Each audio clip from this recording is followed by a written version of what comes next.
I still remember the first time I stood in front of a full-length mirror and dared to be someone else. The apartment was quiet, Isabella was at work, the city hummed beyond the windows, and I had the whole evening to myself. I wasn't trying to hide from the world so much as step into a tiny pocket of it that felt like mine, silk against skin, the practiced sweep of liner, the soft clack of heels that made the floor feel new again. My name is Ethan, but for a few hours each week I become Elle, and Elle isn't a costume so much as an answer to a question I didn't know how to ask. I'm 32. By day I manage UX for a small tech studio, the sort of job that rewards neat wireframes and calm voices on Zoom. Colleagues know me as measured, reliable, the person who stays late to ship a product. They don't know about the hidden drawer in my closet where I keep the dresses I haven't yet decided to trash or wear, or about the 3-minute ritual of blending foundation that always makes my heart beat faster. Even Isabella, who sleeps beside me and laughs at my terrible puns, knows only part of me. She calls me E in texts, kisses the crease in my neck in the dark, and trusts me with the groceries and her mother's favorite recipe. I love her. That love sits in my chest next to a cold, constant worry. If she knew everything, would she still stay? Cross-dressing for me started as a curiosity and became a habit before it became confession. College parties lit the first spark, borrowed lipstick, a roommate's wig, the rush when someone smiled and didn't look past me. Then there were lonely nights, hitting the wrong keys at 3 in the morning, and Elle became the person who could sit at my vanity and speak aloud the things I wouldn't say. She taught me to hold my posture differently, to soften my laughter, to look at myself without flinching. I never expected the lines between Ethan and Elle to blur, but they have, like watercolor bleeding across paper. Tonight the apartment smells of lemon and coffee, Isabella's early morning ritual. The living room is soft with the last light, and my laptop sleeps with a single tab open, a presentation template due Monday. I should be finishing it. Instead, I'm tracing the seam of a dress I've never worn outside these 4 walls, feeling the slight grain of embroidered thread beneath my fingertips. There's a memory attached to that fabric.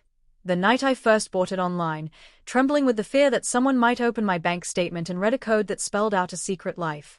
The dress arrived in plain packaging. I cried in the bathtub that night, overwhelmed by how much a simple parcel could contain. Isabella is the axis around which my life spins. We met 3 years ago. Accidental seats at a mutual friend's wedding, a conversation that stretched through appetizers and speeches until we both admitted, sheepishly, we'd rather be somewhere else. She's a high school teacher, firm, brilliant, with a laugh that breaks into little surprised gasps when she's amused. She loves drag queens on television and insists that every playlist in our house has one guilty pleasure song that makes her dance in the kitchen. She does not suspect I have secret playlists of my own, or the careful way I catalog makeup shades in a spreadsheet I'll never share. There's a tenderness to our relationship that both consoles and terrifies me. Isabella is affectionate, hands on the small of my back in public, thumb rubbing the soft skin at my wrist. Her touch is a map I know well, and yet there are regions unexplored because of a fear I keep like a locked suitcase. I lie awake some nights tracing the outline of the life I think she imagines, barbecues with her family, the bland safety of routine. I lie awake other nights imagining a life where I could say the whole truth and be held for it. The tension between those 2 images is the slow ache at the center of my days. Family-wise, my parents live 2 cities away and call on Sundays. They raised me with careful kindness, the kind that asks polite questions and expects polite answers. My younger sister, Mara, suspects more than she lets on. She laughed once when I was 15 and tried on her prom shoes, and later sent me a heart emoji that said, without words, I'm on your side. Friends are a patchwork, some would be curious and kind, some would recoil. That uncertainty is complicated by the job I love. In tech, reputation matters. Rumors travel farther than code. Best to keep things in the closet, I tell myself, both literally and figuratively. But secrets have a way of pressing outward. Elves who live only inside mirrors begin to look for cracks in the glass. For me, those cracks have always been small. An extra brush in the sink, a lipstick I forgot to hide, or the faint scent of Isabella's shampoo on the collar of my coat after she's been close. Each small evidence feels like a drumbeat, announcing the inevitable day when I might no longer be able to choose how the world sees me. Tonight, though, there's a different rhythm in my chest. I have a rhythm that's not entirely fear, it's curiosity, longing, and the stubborn hope that maybe the person I become when I cross-dress is also the person I want to be with Isabella by my side. I think about confession in the abstract, the theatrical speech, the poignant pause, but confessing doesn't fit inside the tidy boxes of romantic or dramatic. It would be messy, threaded with stumbles and questions that don't have immediate answers. It would demand that Isabella love complexity as much as she loves the easy parts of me. I close my laptop and stand, letting the room tilt into evening. The mirror in my bedroom reflects the apartment's soft chaos, a stack of unpaid bills, a heap of laundry I keep promising to tackle, a Polaroid of us on a cliffside in summer. The Polaroid is my anchor, a reminder that there is warmth here, even if it's tangled with fear. I touch the photo, and the back of it is sticky where Isabella once pressed her lipstick too hard in laughter. I smile at that small mess, and then I reach for the drawer. In the drawer lies a carefully folded skirt, a pair of heels with a scuff on the right toe, a compact that still has the faint smell of apple from an earlier life. I take them out and hold them like contraband. My hands tremble, not because I'm ashamed of the objects but because they feel like promises. When I dress as Elle, time reshapes itself.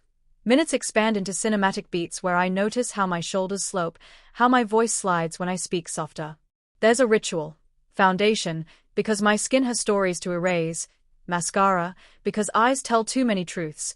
A scarf tied just so, because small things anchor authenticity. Each step is its own confession. Isabella texts me then, a simple running late, dinner with the faculty. Love you. I type back a string of emojis and let them stand in for the more complicated truth that lives under my skin. When the door clicks shut as she leaves, the apartment feels suddenly very large. The absence of her presence is a kind of invitation and a cavity at once. I could take this hour and bury myself in product specs, or I could become someone else, even if only for a little while. I choose the latter. This introduction is not the story's transformation. It's the prelude, the small, trembling decisions that lead to a night that won't go the way I've rehearsed. I am an ordinary man with an extraordinary private life, and tonight the ordinary will be challenged in a way I can't yet predict. Isabella kisses me goodbye without knowing I'm about to cross a line that might redraw the map of our life together. As I pull the dress over my head and catch my reflection, I promise myself two things. I will be honest with my own reflection, and I will be careful. But promises have a way of breaking against the hard truths of love, and I'm about to learn how sharp those truths can be. The zipper slides up the back of my dress with a soft whisper, the sound cutting through the quiet of the apartment. For a moment, I just stand there, breathing, trembling, staring at the reflection in front of me. The person in the mirror isn't Ethan anymore. Not completely. The man who usually slouches at his desk in hoodies and jeans has vanished beneath layers of fabric and intention. In his place stands Elle, framed by the dim glow of the bedroom lamp, shoulders delicate, waist drawn in, eyes lined just enough to sparkle with nervous energy. I take a step forward in the heels, testing balance. The carpet muffles the sound, but each movement feels amplified in my chest, like a secret heartbeat. My pulse is erratic, half thrill, half fear. I can still smell Isabella's perfume from this morning clinging to the pillowcase, mingling with the scent of foundation and setting powder. It makes the moment feel dangerous. Beautifully dangerous. The first time I dressed like this in our apartment, it was pure curiosity. I told myself it was harmless, a private experiment. But now, it feels like something else entirely. Each time I become Elle, she stays a little longer. The lipstick lasts later into the night, the perfume lingers in the sheets, the memory burns deeper in my mind. I walk toward the living room, my hips swaying involuntarily, the dress swishing against my thighs. The city glows outside the windows, a maze of lights and lives, none of them aware of the transformation unfolding quietly behind these walls. There's something thrilling about that anonymity. Inside, I can be whoever I want to be. The couch welcomes me like a confession booth. I sink into it, clutching a throw pillow against my lap as though it could protect me from my own reflection in the window. For a while, I just breathe, listening to the faint buzz of traffic. I trace a finger along my collarbone, noticing how the soft light accentuates the subtle shimmer of highlighter. It's intoxicating, feeling this beautiful, this alive, this seen, even when no one is watching. But that's the paradox, isn't it? Part of me wants to be seen. Wants to be recognized, validated, admired. The same part that fears being caught also aches for it. I pick up my phone, scrolling absent-mindedly through old photos of Isabella and me. We look so natural together, smiling, carefree, easy. But as Elle, those memories feel like a movie I once starred in, back when I was someone else. I glance toward the bedroom door, half expecting Isabella to walk in at any moment, to see me like this and freeze. My stomach tightens at the thought. I imagine her face, Surprise, confusion, maybe hurt. Would she see this as betrayal? Would she ask why I kept it from her? Or would she see the truth I'm too scared to speak, that Elle isn't a stranger, but the truest version of me? A vibration jolts me. My phone lights up, Isabella's name flashing across the screen. My breath catches. Hey, love. Dinner ran late. I'll be home soon. Maybe 30 minutes. 30 minutes. My mind starts racing. I glance down at the mess around me. Makeup on the vanity, wig stand tilted, clothes strewn like evidence of a crime. I should start changing back. That's what a rational person would do. But I don't move. Not yet. Instead, I stare at the reflection in the dark window, Elle staring back at me, unafraid. I touch the glass, my finger meeting hers. For a moment, I can't tell where one of us ends and the other begins. A dangerous thought flickers. What if I didn't change back this time? What if she came home and saw me, like this? I shake my head, trying to banish it. But the curiosity sticks, buzzing beneath my skin. I stand and begin to clean, moving quickly but clumsily, heels clicking against the hardwood. Every sound feels amplified. I nearly drop the compact mirror, catching it just before it hits the ground. My heart hammers in my chest. The adrenaline feels almost addictive. By the time I gather the clothes and makeup, I realize I've lost track of time. A glance at my phone screen tells me Isabella will be home in 10 minutes. Panic grips me. I hurry to the bathroom, locking the door behind me. The mirror's reflection looks almost unrecognizable now, a mix of beauty and fear. My hands shake as I reach for the wipes. I start with the lipstick. One swipe erases the illusion, revealing the familiar skin beneath. Then the foundation. Then the lashes. Each removal feels like a small heartbreak, like I'm peeling away a part of myself that's desperate to stay. Just as I'm about to take off the wig, I hear it. Footsteps in the hallway. The sound freezes me. The doorknob rattles faintly, followed by the unmistakable sound of keys jingling. She's home. My breath catches. My mind races through possibilities. Pretend to be in the shower, hide the makeup, toss the clothes in the laundry. But there's no time. My hands tremble as I yank the wig off and shove it under the sink. I manage to pull on a hoodie over the dress, but the skirt's hem still peeks out beneath. I look like a disaster. E? You hear? Isabella's voice floats through the hallway, light and casual. Yeah. I call back, forcing calm into my tone. Just, getting changed. Changed? You okay? Yeah, fine. Long day. There's a pause. Then footsteps approach the bedroom. I can hear her setting her purse down, the familiar jingle of her bracelets. I stare into the bathroom mirror. My reflection looks panicked, guilty, half-dressed. There's mascara still clinging to my lashes, betraying the secret I'm fighting to hide. The door handle turns. Ethan? Isabella's voice softens. Can I come in? My mind blanks. Just a second. I grab a towel, wrap it around my neck like I've just finished washing up, and crack the door open a few inches. She's standing there, hair tousled from the cold air outside, cheeks flushed, smiling faintly. She looks so real, so warm, it hurts. You okay? She asks again, studying my face. Yeah. Just tired. Been working all day. Her eyes narrow slightly. Your face looks different. My stomach drops. What do you mean? I ask, forcing a laugh. Your skin, there's shimmer on it. And, is that eyeliner? My heart stops. For a moment, neither of us speaks. The silence stretches thin, electric. I was testing something. I blurt out. It's, a new app feature. 4 filters. Makeup simulation. Her eyebrows lift. Makeup simulation. Yeah. You know, AI filters, facial tracking. I had to, see how accurate it looked in real life. She stares at me, unreadable. Then, unexpectedly, she laughs. A small, genuine laugh that melts the tension just enough for me to breathe again. God, Ethan, you scared me, she says, shaking her head. For a second I thought you'd actually put it on. I force a laugh, nodding along, but my throat feels dry. Yeah, no. Just testing. You know, tech stuff. She steps forward, kissing my cheek lightly. Well, you look cute anyway, she teases.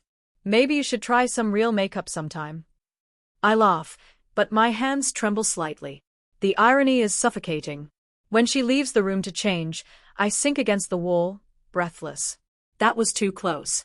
Every nerve in my body feels raw, alive, tingling with the aftermath of danger.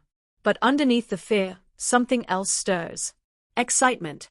A strange satisfaction that she almost saw me. That Elle almost stepped into the light. The next morning, I wake to the smell of coffee and find Isabella sitting on the couch, legs crossed, scrolling through her phone. Morning, she says, smiling. Morning. She looks at me thoughtfully. I was thinking, she says, you never told me what that makeup filter app was called. I wanted to try it with my students for a fun project. I freeze for half a second, then smile thinly. Oh, it's, in development. Internal project. Not public yet.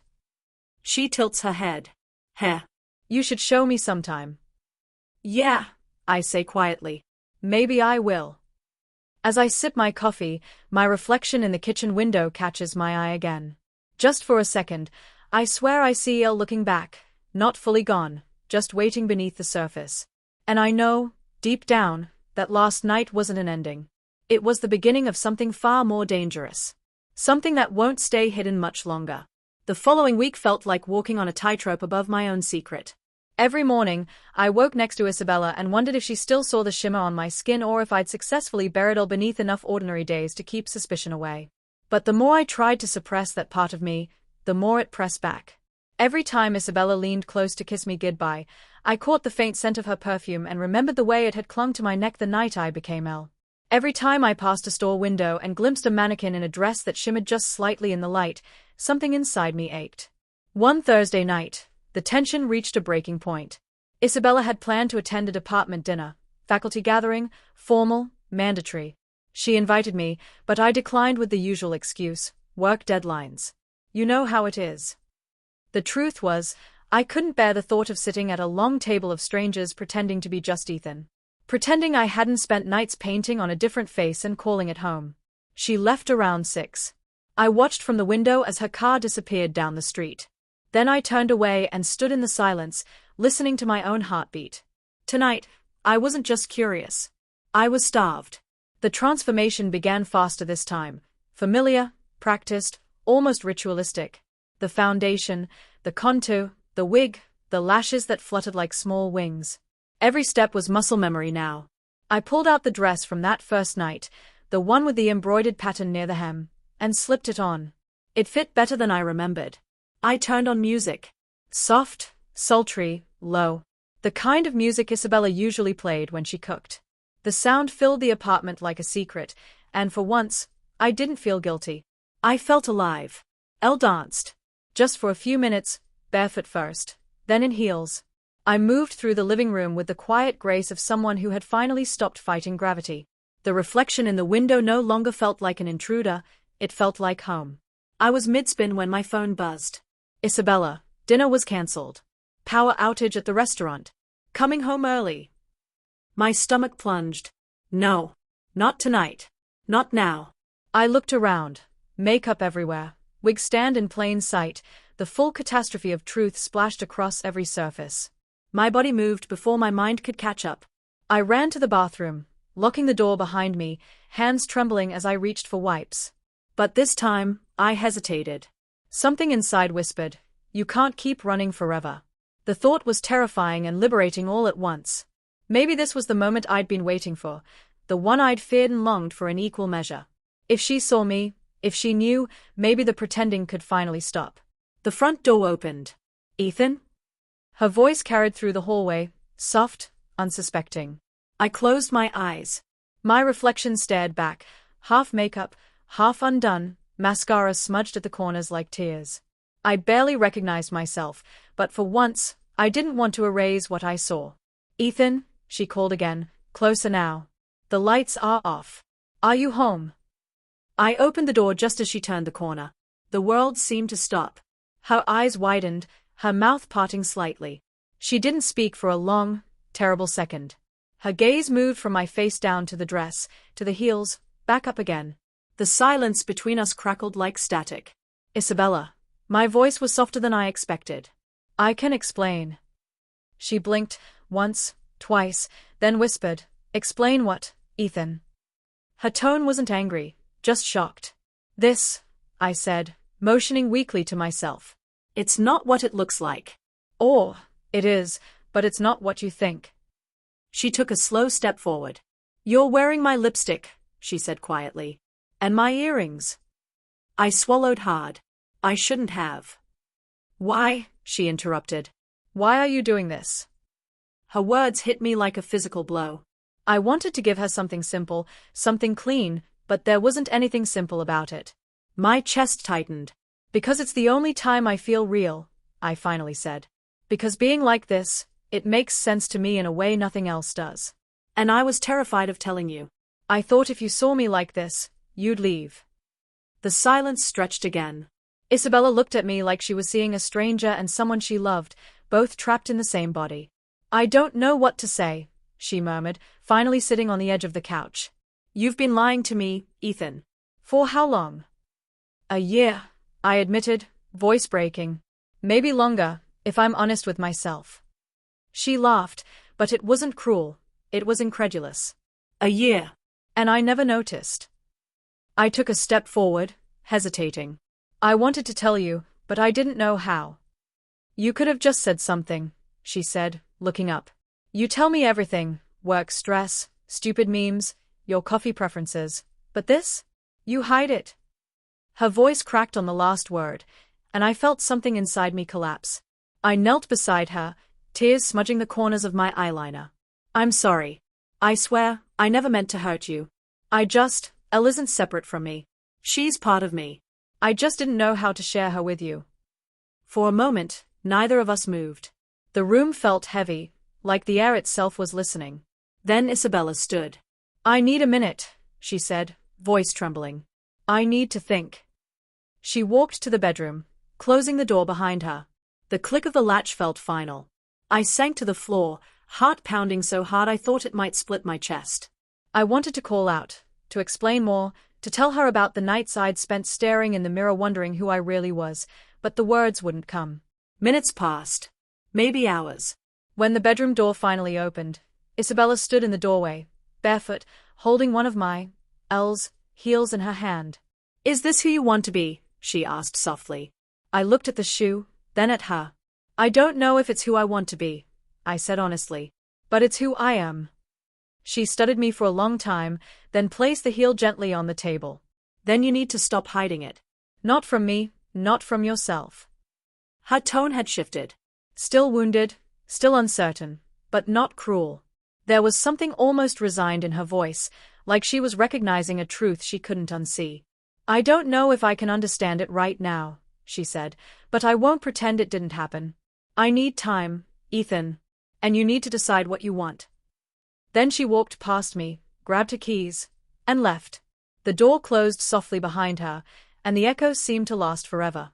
The apartment was silent except for the sound of my breathing. I turned toward the mirror again. Elle stared back, mascara streaked, hair disheveled, heartbroken, but still standing. For the first time, I didn't feel like I'd been caught. I felt seen. And that was somehow even more terrifying. The next day passed in a haze. Isabella didn't come home that night, or the next. She texted once, "I need space. Please don't call." I respected her wish. But as I sat alone in the apartment, surrounded by reminders of both lives, the lipstick on the counter, the hoodie draped over the chair, I realized there was no going back. Elle was no longer secret.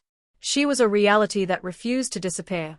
By the weekend, I found myself standing at the same mirror again. The same reflection, the same trembling hands. But this time, there was something different in my eyes. Resolve. I slipped into the dress again, not to hide, not to escape, but to exist. The person looking back wasn't half anything anymore. Not half Ethan, not half Elle. Just me. And yet, the air still felt charged with unfinished tension. Isabella's keys still hung on the hook by the door. Her perfume lingered faintly on the couch. The story wasn't over, it had only shifted form. I turned off the lights, leaving only the city's glow to frame me in the window. Outside, life moved on. Cars passing, lights flickering, someone laughing in a neighboring apartment. Inside, I stood alone but unmasked, my reflection split between two worlds that no longer fit neatly apart. Somewhere deep inside, I knew this moment, this fragile, trembling balance, couldn't last. Something, or someone, would come next. Maybe it would be Isabella, returning with questions. Maybe it would be someone else discovering the truth. Or maybe it would be me, finally stepping out into the world as Elle without apology. Either way, the storm had begun, and there was no undoing it now. The night of the homecoming dance was like something out of a dream, or a movie where I'd been cast in a role I never auditioned for. Every hallway buzzed with talk about Lena's dress and how perfect she looked. No one said my real name anymore. Even teachers slipped up, calling me Miss Lena. I wasn't just popular, I was the standard. When I entered the ballroom, heads turned. The shimmering gold gown hugged every new curve my body had learned to wear naturally. The heels no longer hurt, they felt like part of me. My long hair fell in perfect waves, my makeup flawless. Every boy I once envied now looked at me with desire, and every girl wanted to be my friend. But beneath the glamour, something inside me trembled. I saw the reflection of what I'd become, and I couldn't tell if it was still me behind those eyes. Olivia found me near the dance floor, smirking. "You did it," she said. "You really are the queen now." I smiled nervously. "Thanks to you." Her expression softened. "No, thanks to you. You wanted to be loved, and now you are. Isn't that what you wished for?" The words cut deep. She was right. All of this, was what I asked for. I wished to be popular. But I never imagined it would cost me my identity. Then came the announcement, and this year's homecoming queen is Lena. Applause thundered. Olivia hugged me, slipping the crown onto my head. For a brief moment, it felt like triumph, like my wish had finally reached its peak. But when I looked out over the crowd, all cheering for Lena, I realized the truth. The boy I used to be was gone. After the dance, I went home alone, staring at the crown in my hands. It glittered, mocking me. I remembered the wish I'd made under that shooting star months ago, just a silly desire to be admired, to fit in. Now I had it all: beauty, fame, adoration. But I'd lost everything else. And when I looked in the mirror that night, I didn't see a disguise anymore. I saw her. The queen bee. The perfect girl everyone wanted. And she smiled back at me.